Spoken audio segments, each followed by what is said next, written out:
مسجد کا امام منع کرے تو سارا محلہ مل کر کے ٹرسٹیوں کے پاس آتا ہے, متولی سے کہتا ہے اس یزیدی کو باہر کرنا ورنہ ہم اس کے پیچھے نماز نہیں پڑھیں گے. کیوں بھائی, ڈھول کے خلاف کہنے والا یزیدی کب سے ہو گیا؟ میں یہ بات جو ہے وہ آپ کے سامنے دلی والوں, محبوب الہی کی زمین پہ بسنے والوں, قطب الدین بختیار کاکی کی زمین پہ بسنے والوں, شیخ عبداللہ محدث دہلوی کی زمین پہ بسنے والوں, 22 خواجاؤں کی چوکھٹ پہ بسنے والوں, یہ بات میں شکر کے طور پہ کر رہا ہوں. واللہ میں وہ سید نہیں ہوں کہ قسمیں کھا کر کے اپنی سیادت کی بھیک آپ سے مانگوں, لیکن صرف اتنا کہنا چاہتا ہوں, لا الہ الا اللہ, جھوٹوں پہ اللہ کی لعنت ہے. میں حسنی حسینی سید ہوں الحمدللہ رب العالمین, لیکن آپ سے کہنا چاہتا ہوں اگر عالم مسجد کا ڈھول کے خلاف تقریر کرے آپ اس کو یزیدی کہتے ہو, اگر ہمت ہے تو مجھے بھی یزیدی کہنا, میں حسن اور حسین کی اولاد میں ہوں الحمدللہ. لیکن آپ سے بس اتنا کہنا چاہتا ہوں, اتنا پوچھنا چاہتا ہوں, آپ ڈھول بجانے کو حسینیت تصور کرتے ہیں,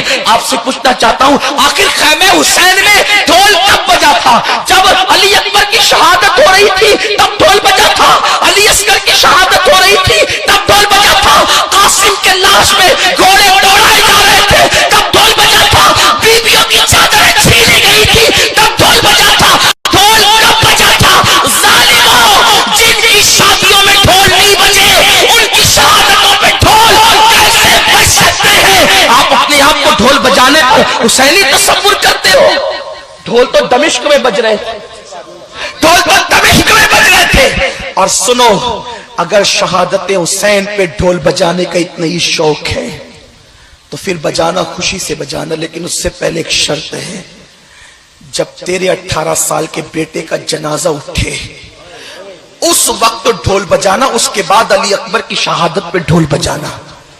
اس دن تو تالی بجانا بھول جاتا ہے جب تیرے بیٹے کا جنازہ اٹھتا ہے, اور حسین کے شہزادے کے جنازے اٹھنے کے دن تم ڈھول بجاتے ہو, میلے لگاتے ہو. تمہارے گھر کی بیٹیاں بے پردہ میلے دیکھنے کے لیے جاتی ہیں.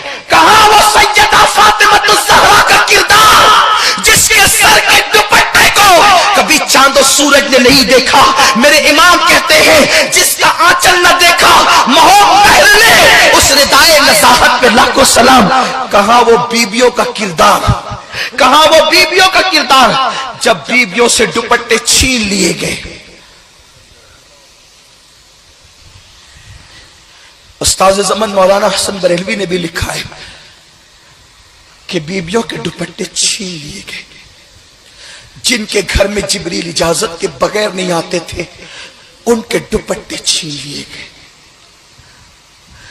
جن کے دوپٹوں کو کبھی آسمان کی آنکھوں نے نہیں دیکھا ان کے دوپٹے چھین لیے گئے. لیکن جانتے ہیں مورخین یہ بھی لکھتے ہیں کہ جب بیبیوں کے دوپٹے چھین لیے گئے تو شہزادی زینب سے جناب شہربانوں نے کہا بی بی دوپٹے چھین لیے گئے, پردہ کیسے کریں گے؟